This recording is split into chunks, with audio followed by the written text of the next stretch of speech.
This is the story of Canada's most extraordinary police undercover operation.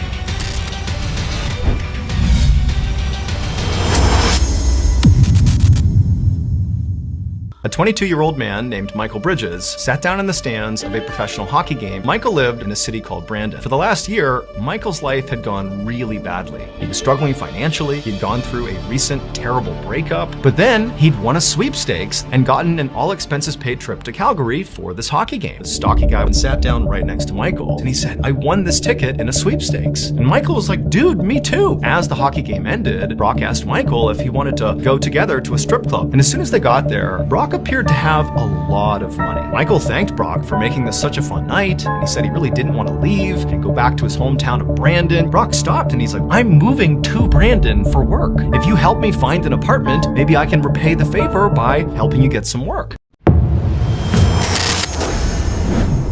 A couple of months later, Michael rode in the passenger seat of Brock's car, and suddenly, Brock's phone rang. Michael could tell right away that he was speaking to his boss. Brock had moved to Brandon, and Michael had helped him find an apartment, and in exchange, Brock helped Michael find some work. Brock had asked Michael to start delivering these packages, but he warned Michael to never look inside of any of these packages. Michael just continued to sit quietly while he listened to Brock speak to his boss. Brock just said, "I'll take care of it right now." Brock pulled into this parking lot of the seedy hotel, marched over to the door of this motel, and began to knock. And there was this woman.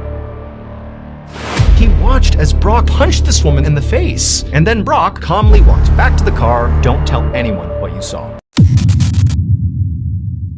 2 months later, Michael and Brock sat inside of a diner. Brock told Michael that what he wanted to do was introduce Michael to the boss. Maybe give him a more managerial role. He needed to prove that he could be as cutthroat and brutal as Brock was. Before meeting Brock, something truly awful happened in Michael's life, and he told him about his past. Brock just said, "Okay, you're ready to meet the boss." The meeting with the boss was scheduled for a few days later.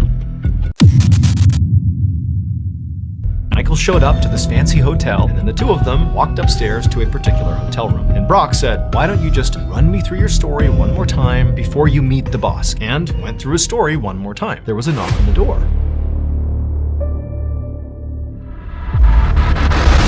When Michael looked outside, he knew immediately he had made a terrible mistake.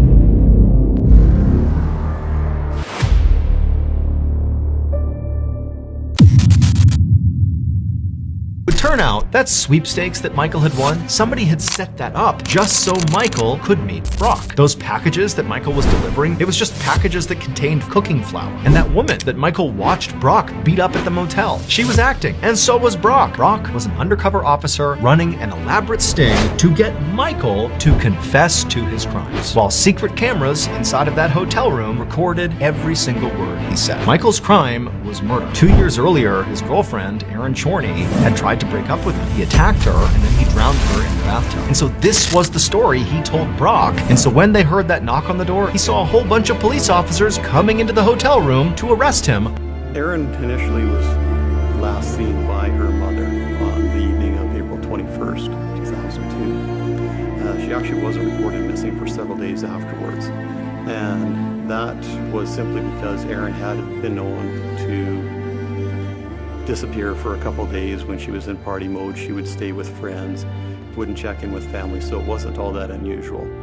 After about 5 days of not having contact with her family, though, they of course became more concerned, and that was their initial report to police. Police do say that he tipped his hand through his body language.